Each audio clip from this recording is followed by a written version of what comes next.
Like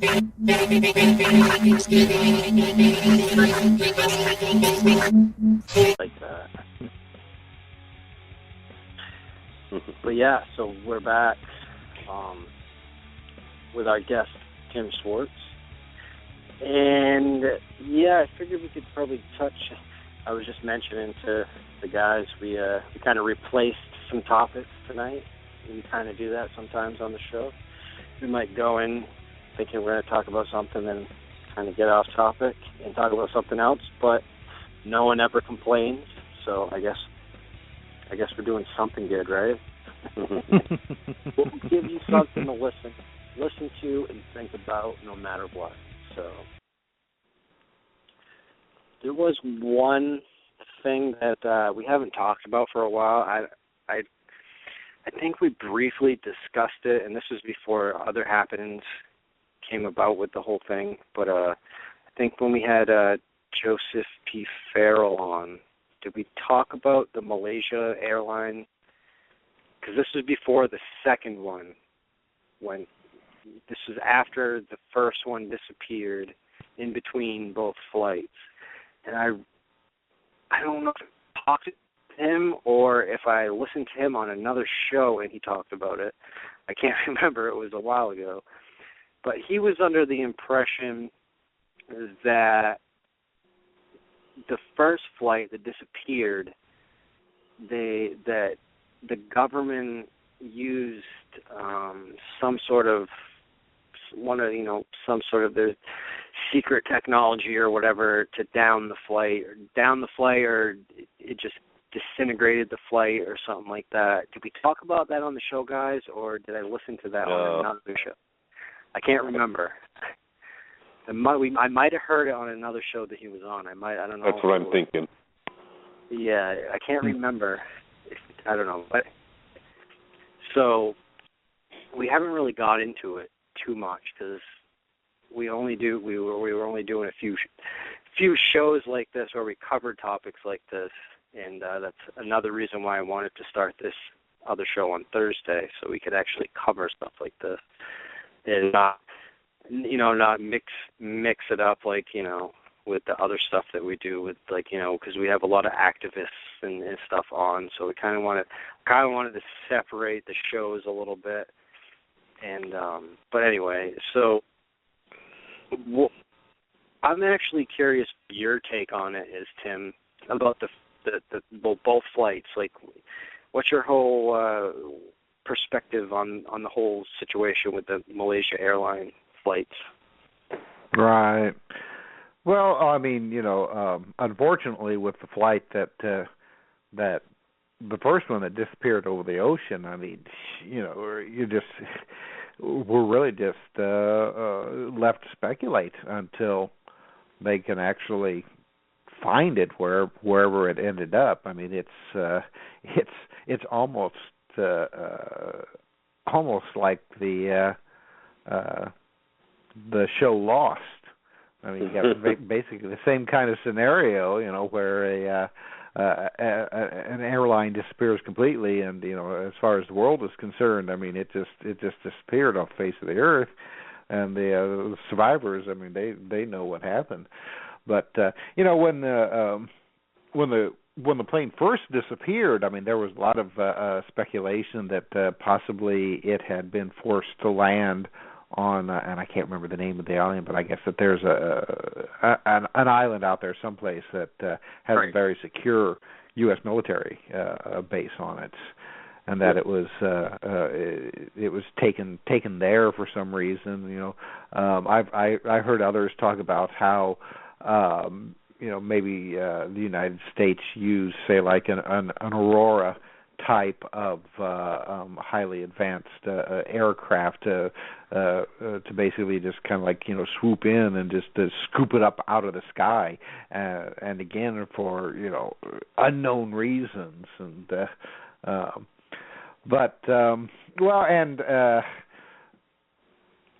and very early on, I mean, it was observed that there were on board a lot of, what were they? Were they like software engineers? Yeah. Is that what it yeah. was? What was it? something. Yeah, they were all. Yeah, there was like 14 of them or something that were all connected, right? No, just we're going to some conference or something like that. That's right. That's right. Right. And no, that, I think there was there was the both flight wasn't one flight had something to do with they were going to a conference, and the other one of the flights had something to do with they had something to do with a Rothschild, right? Was it Rothschild or a Rockefeller? That may have been the second one. Yes, right. Okay, shot down over the Ukraine. Yes. But yes, the early speculation I had heard, with the first one is that there was a patent war going on, and that some of these software engineers were holders of a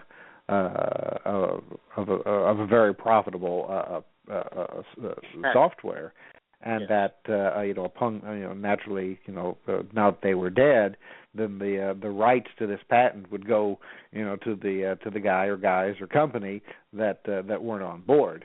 But I haven't heard much about that after a while, so I don't know how that actually ended up playing out. But unfortunately, until they can find this plane, we're really never going to know. I mean, we can just we could sit here and just come up with all kinds of interesting scenarios. Right. Saying it was a flight, and they used that first flight, and the second flight that went down was actually the missing airliner, which. Oh, I hadn't heard that one. Really? Oh, that's interesting. Yeah, it was the first one the one that had disappeared. They said I saw things people were talking about that the one that went down was that same plane. And it probably goes back kind of similar to what you were saying, how they brought it into the Air Force base and kept it there or whatever, and wanted to use it as a false flag over Ukraine to push war with Russia. Right. Russia shot the plane down or whatever, and all of a sudden, because I'm pretty sure we're definitely pushing for war here. Well, we are in war. I shouldn't even say we're pushing for war. Pushing for more war. But well, one of the things that I heard that was really interesting is that the plane that was shot down over the Ukraine, I guess at around the same time there was a plane that had Putin in it that was just over the border, I heard and that the missile was actually intended for Putin's plane. But the Malaysian airline just, by sheer crappy luck, got in the way. And so, I mean, I tell you something, a scenario like that to me would make a lot of sense, because we've seen situations like that before in the past where a civilian airline has been shot down because it got in the way of an intended military target. The whole Flight 800 that was shot down by the Soviet Union over the Pacific back in 1983, I think, something like that. That was shot down by accident because there had been an American spy plane that was about the same size that was actually flying in the radar shadow of the civilian airline. And under the assumption that that the Soviets would know the difference, between a military plane and a civilian airliner, and wouldn't shoot it down, and that they proved that wrong. So it wouldn't surprise me that the Ukrainian incident was not something very similar. Especially when you have people who may be moderately trained operate these missiles, and they're given an assignment that, we know that a certain plane is going to be flying in this airspace at a certain time. When when it shows up in the radar, shoot, and not expecting a civilian airline to show up at the same time. Now again, for the first one, again, who knows? I mean, maybe a UFO took it. I know. Well, I mean, you have to remember that the area that it disappeared has seen an uptick of UFO activity, over the past couple of years, and it's that area is a little bit south, but there is the what's called the Dragon's Triangle, which is just a little bit further north than where the plane disappeared. But I mean, it's really hard to have a definite area where these things happen. But much like the Bermuda Triangle, the Dragon's Triangle is an area where there has been a lot of mysterious plane disappearance, ship disappearances, and unusual activities, like magnetic anomalies, reports of compasses spinning wildly, strange electrical activity that I know some ships have reported. I don't know if you're familiar with the term of St. Elmo's fire. Where it looks like almost like balls of light are dancing around like the ship. But under go ahead. No, I've never. This is the first time I've heard of that one. Of St. Elmo's fire. It's the Dragon's Triangle. Oh yeah. It. I've never heard of that. This is my first time. Mm-hmm. That one's. They've talked about the Dragon's Triangle. Well, in fact, that there are a number of locations all across the planet that have similar circumstances, say like the Bermuda Triangle. Mysterious disappearances, unusual magnetic anomalies, and that sort of thing. So I mean, it's not too far outside of the realm of possibility that the Malaysian flight ran into some kind of similar circumstance. But then again, the explanation it could be a lot more mundane. It could very well be where the pilot just for whatever reason just came up with a this suicide ploy that not only was he going to take himself out, but he was going to take everybody else out with him. I mean, we have seen many possibilities. Well, I mean, we've seen that before. Allegedly, there was that Air Egypt flight that came out of New York that just. What was it, like maybe 20 minutes to a half hour into its flight, it all of a sudden it just nosedived, into the ocean, and the FBI investigation into it, said that the I can't remember the pilot or co-pilot, was suicidal and deliberately brought the plane down. So I mean, it's. You could very well have, a similar situation is what they're saying now. Now, unfortunately, it's very easy to, cast aspersions on somebody who's no longer around to defend themselves. Right, sure. Yeah. So, I mean, it's a very convenient explanation, especially if they never do find. And, at this point, it would really surprise me if they do find the flight. My gut instinct tells me that they'll probably never ever find it. It's just, I don't think that they're it's just gone. Yeah. Maybe 100 years in the future, or something like that. Yeah. I think find it in a crater on the moon. Yeah. Are they still actually looking for it at this point? Are they still? I mean, it's an open investigation. I guess the Australian Navy right now is the one who is the I guess the most prominent player in trying to find it. Going under that scenario that it took that turn to the south across the Indian Ocean.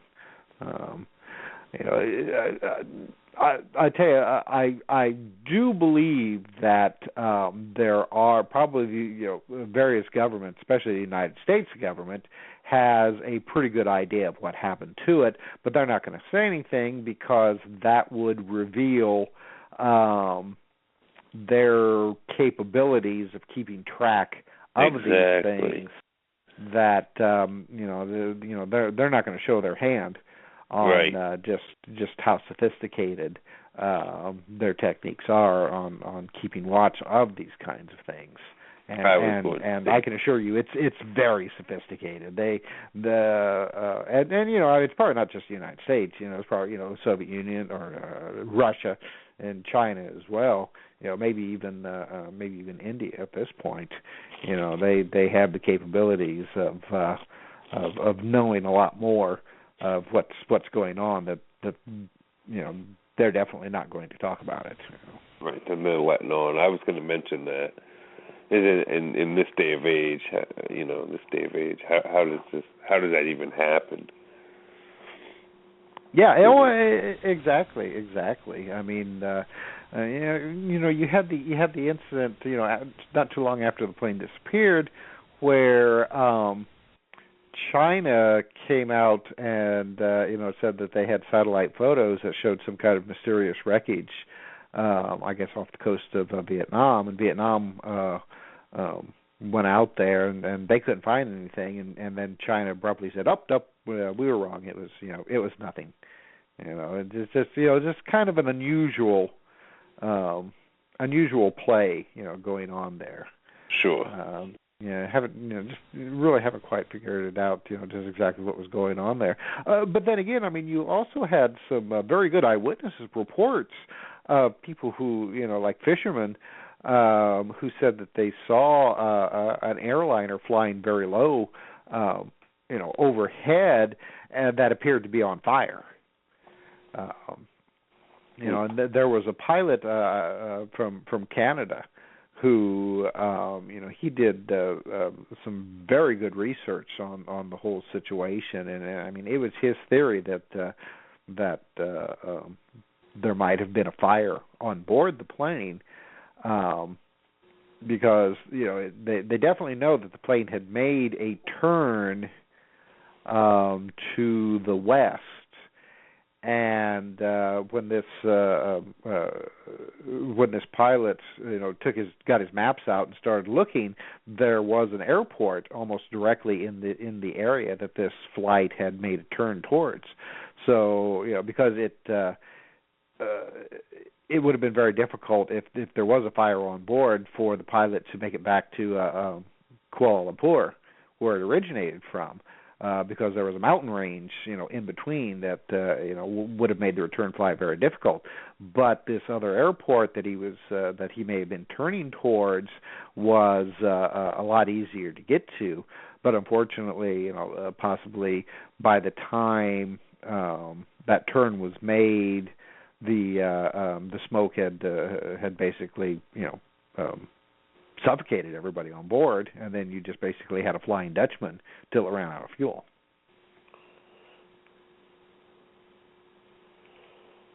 As mentioned, there are so many possibilities.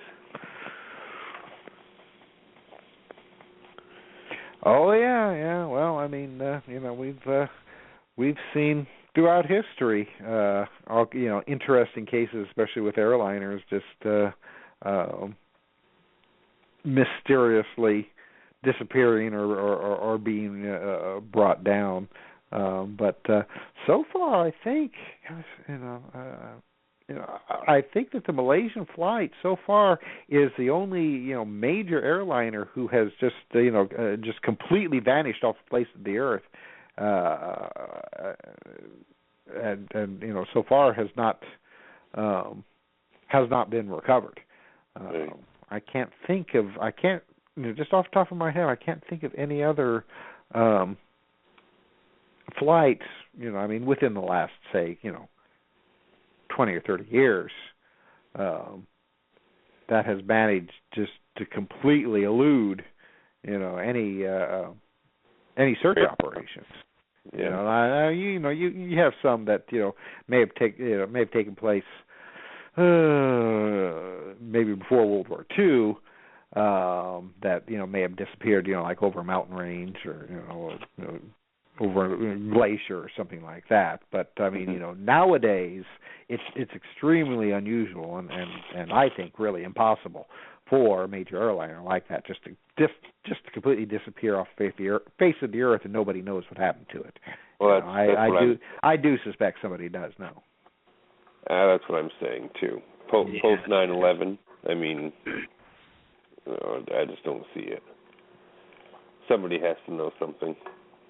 Mhm. Oh yeah. And they're just again nobody is saying anything because that they don't want other countries or potential enemies to know the type of capabilities that they have to keep track on this kind of stuff.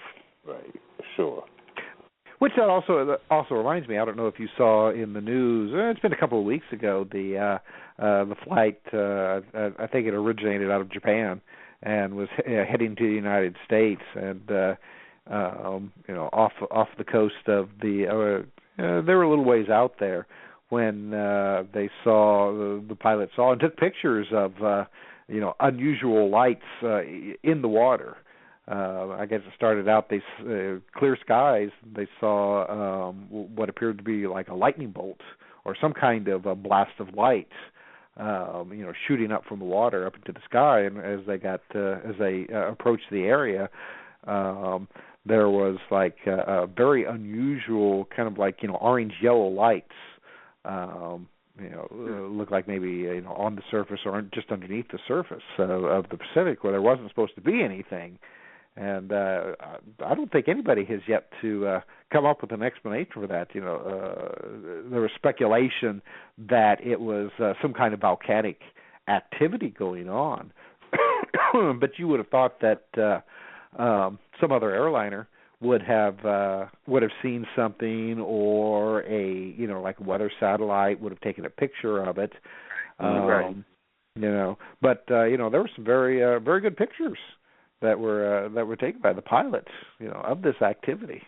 But once again, here you got something that is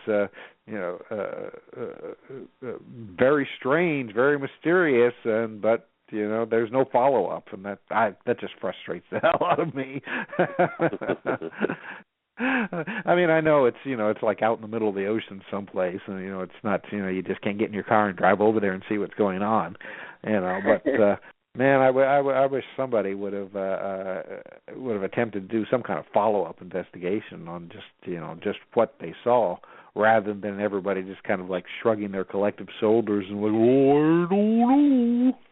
It makes you wonder why. It makes you wonder why there's no further investigation into something like that. Well, yeah. Considering. Considering the type of activity that was going on there, if it was volcanic, that area is on the the Pacific Ring of Fire. But you would have thought that if there was some kind of eruption going on, that seismic counters across the world would have indicated that. But I don't think anybody ever reported, confirming that. There was something. There was some unusual seismic activity in that area. Yeah, I don't think so. I don't know. Yeah, it's just one of those things that just makes you go, Exactly. Yeah, exactly. And before we wrap up, there's a couple more things. we'll get on the UFO topic here real quick. We can make it short. I'm sure you saw that report on the UK government set to release another set of declassified documents related to the topic of UFOs by September 2015. Got it right here. Yeah. The news follows previous assurances by the Ministry of Defense that all files pertaining to the phenomenon had already been released to the public following Freedom of Information requests. This latest archive is set to be released by the end of the year and will be publicly accessible by September 2015. Former Ministry of Defense UFO investigator Nick Pope has spoken out about the blunder and about what secrets the documents might reveal. This is a huge embarrassment for the Ministry of Defense and will have UFO enthusiasts up in arms, he said. When the government said that all of its UFO files had been released, conspiracy theorists didn't believe everything had been made public, and it turns out they were right. So, right. Yeah, so, I mean, to me, that's kind of exciting. Yeah, well, don't get too excited. Yeah, I know. I don't get my hopes up too much. Well, the last round, which was supposed to be, like the last round of releases, was like a couple of years ago. But when these files came out, they basically amounted to nothing. The files appeared to be mostly just like civilian reports that were called in or letters sent to the RAF or police reports from civilians that for whatever various methods that the RAF came into. There may have been a few actual reports submitted by, say, pilots or military observers, but not many. And then those were usually accompanied by, some kind of official explanation. They saw the planet Venus, or it was a weird cloud, or something along those lines. So really, to call these secret military documents is really a big stretch. And I can assure everybody who is listening that these are not the official secret military documents. These are just these are just just what they can get away with releasing that's not going to cause any real controversy. Because I mean the actual military documents that they may have, they might not even have access to. I have always said that when it comes to, especially in the United States, but I'm sure, with other NATO countries as well, and, who knows, probably, Russia and China as well, that these kinds of reports, the ones that are really significant, are not sent to the normal military procedure, documentation. That the real ones there are special priorities. That this information is sent to a completely different, holding facility or whatever that you would want to call it. That only a very few privileged individuals are allowed access to it. And who knows, at this point,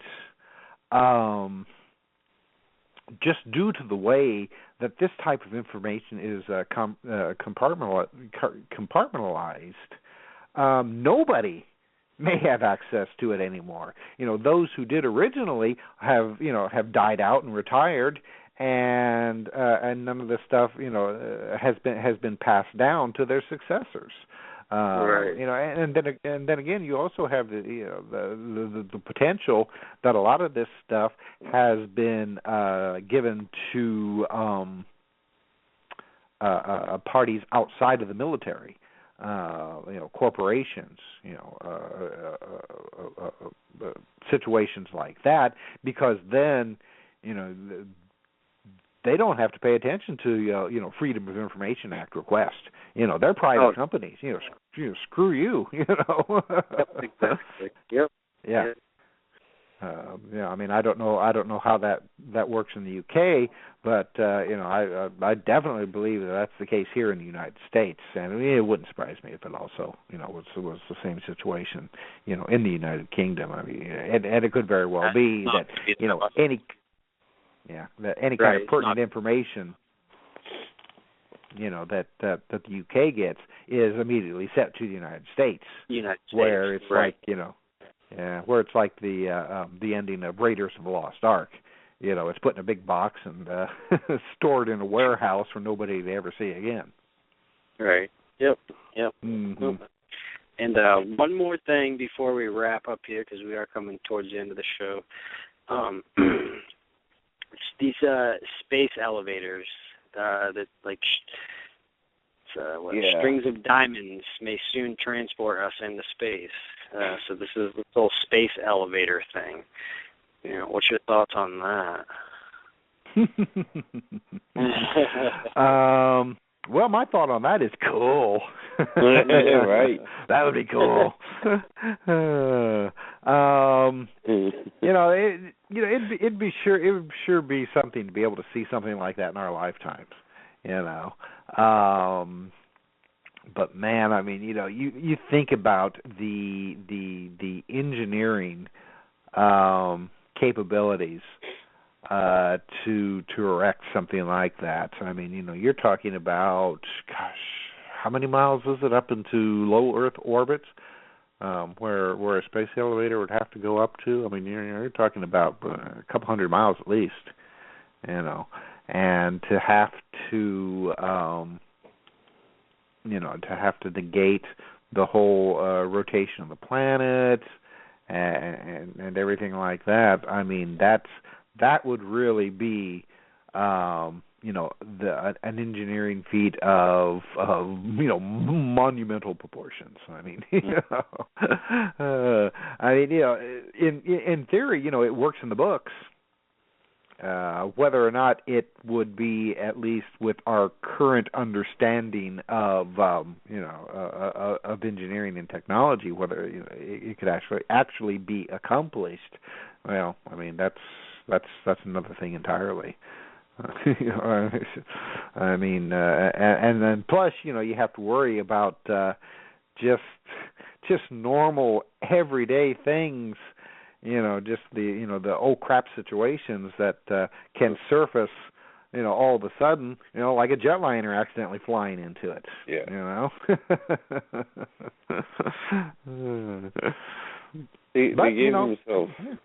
They gave themselves plenty of time. I read an article that Chris sent me on this. They were saying by like 2050 or something like that. So, maybe they can iron out the finer details and get it up there. Yeah, so it extend half the distance of the moon, 89,000 miles. Wow, and let's see, that's so I can't see that happening in our lifetimes, going that far out. Yeah, article says. Yeah. Well, I mean, considering how far. Yeah, that's that. Up into going up as far as low Earth orbit. I could see something like that happening within our lifetime, but to extend as far out as the moon, I mean, you have to remember it took the Apollo astronauts 3 days, I think, right, to fly to the moon. So I mean, that's a huge distance, and I mean, where are you going to get the material? Yeah, that's a lot of material. Yeah. Have to get out there and start mining asteroids. Right. Yeah. I'm just sitting here looking at the picture of how they're showing from planet Earth all the way up to the moon, or up to the counterweight anyway. Counterweight, right? So yeah, that's yeah. Once again, I mean, it works. It works in the books. In the books, but let's get the resources and every that's so yeah, in the book. Well, it's one of those situations where if they actually started working on the project, they'd get halfway done and then the funds would be pulled, right? And that would be the end of it. It's like the same way as the United States, was building that linear accelerator in Texas. I mean, and they got like it was more than halfway done, and Congress pulled the funds on it, and now you have this, half-built linear accelerator, in Texas. That what are you going to do? Disney going to build a park there now?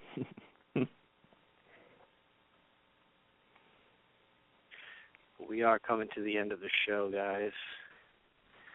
So I guess we should probably wrap up before it goes into the after hours, because I'm not doing an after hours show tonight. All right. Well, good show. Definitely thank a good you guys. show. I appreciate you having me on tonight. Yeah, well, we're glad to have you on for our first episode of this, and we're definitely going to have you back on. You're one of our favorite guests. So if we talk about anything with Tim Swartz. Well, thanks. I'd be more than happy to come back on a future date. Thanks a lot. For sure, man. Thank you for coming on, Tim. Enjoy the rest of your Well, take care, guys.